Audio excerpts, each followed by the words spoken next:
What's up? I'm Baratunde Thurston, TV and podcast host, writer, occasional comedian, and I am welcoming you to my late night talk show, the first and last episode, for now, that I've spun up specially to introduce you to this dope new podcast. Now, my guest is a phenomenal force behind this.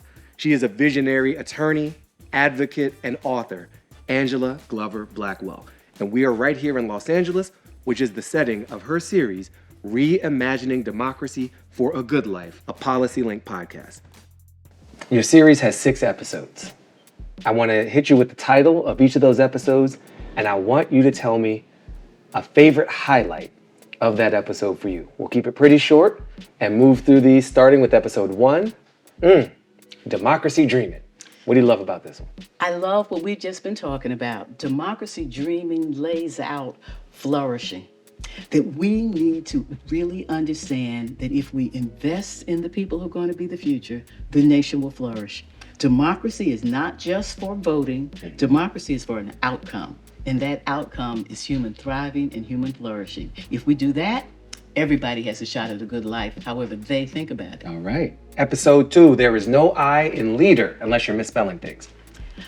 I am focused on LA in this podcast because there are some leaders in LA who demonstrate a generosity that gives me chills.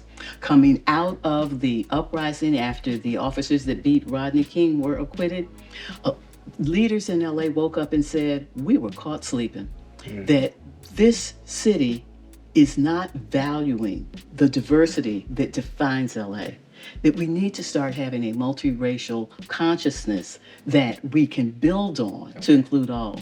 There is such generosity. No I in leader. No I in leader. Episode 3, the we in power. Being able to recognize the power of multiracial organizing can only happen if people organize and understand their ability to make change. Okay. And so power happens when people get together and see their interconnectedness, the similarities that they share, the common obstacles that they face, and begin to use their numbers to lean into correcting those barriers so that we all can do better. Number 4, labor of love.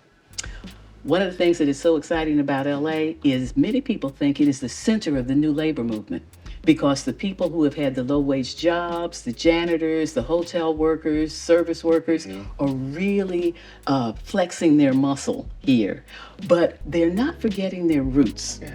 The people I've just described come from communities that have deep needs, many of whom have been kept behind. And so the connection that we're seeing as labor is getting strong, addressing not just workplace issues, but community issues, and community seeing how important a just economy is, really showing us something different. Sounds like love. Episode 5, this is my favorite title, by the way. Shift happens. Were you trying to say something else there, Angela? Was that, you slip on the keyboard? Trying to say just what it says. Okay. That shifts are happening not just in terms of demographics, but in terms of who are the people who are governing. You have a fabulous mayor in LA, Karen Bass, but you also have all these people of color in many positions. And shift is hard. LA has been through some rough times. People know that Black and brown people aren't necessarily always on the same page. And that doesn't stop progress. Dealing with it, acknowledging it, being pained by it, but then getting up and continuing to go.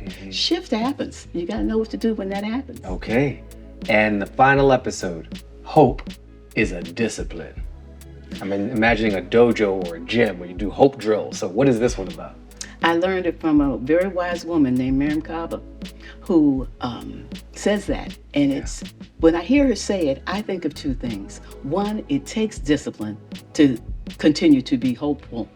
But there is a discipline associated with hope. It is the discipline of the things we talk about in the podcast, letting events like the 92 uprising be a lesson and say, what can we extract from it? The discipline of finding people who are like-minded but have differences and working through them. The discipline of gathering the data, the discipline of understanding power, doing the analysis, applying that power, and then going back and figuring out how to hold everybody accountable. That kind of discipline gives me hope. Woo! I cannot wait for the show. This sounds So needed. Look, I am just so eager for more of the world to dive in to this series. And I want to encourage all of you, check out Reimagining Democracy for a Good Life, a Policy Link podcast wherever you get your podcast. And if you have a vision of a reimagined housing or education or transportation or public safety or food or climate system or any of the above, or some that we left out, let us know. Tell somebody else, and let's reimagine this stuff together.